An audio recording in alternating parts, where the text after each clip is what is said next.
જી ગત રોજ સને 2021માં ઉકાઈ એરિગેશનમાં ફરજ બજાવતા રવિન્દ્ર ઈશ્વરભાઈ પટેલ નાઓએ તે સમયે રૂપિયા 20,000ની લાંચની માંગણીનો ગુનો કરેલો, જેની વૈજ્ઞાનિક ઢબે તપાસના અંતે તેઓની માગણીને સમર્થન મળતા પૂર્ણ પુરાવાઓ મળતા ગતરોજ તાપી એસીબી પોલીસ સ્ટેશનમાં ગુનો રજીસ્ટર કરવામાં આવેલ છે અને હાલ આગળની તપાસ ચાલી રહેલ છે. એમાં જે ફરિયાદી હતા તેઓ કોન્ટ્રાક્ટરનું કામ કરતા હતા.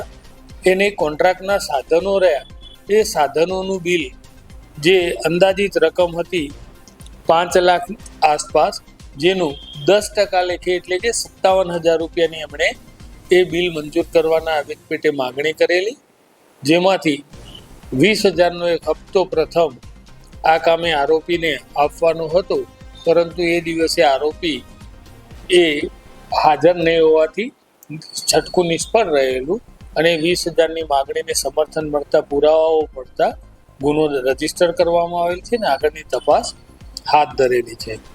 તેમજ હું એસીબીના મદદનીશ નિયામક તરીકે તેમજ અમારા નિયામક સાહેબશ્રી તરફથી પણ સર્વ નાગરિકોને એવી અપીલ કરું છું કે ગેરકાયદેસરની કોઈ બી એવી લાંચની માગણીના સંજોગ ઉપસ્થિત થયેથી આપ 1064 ઉપર કોલ આપો અને એસીબીને સહકાર આપો.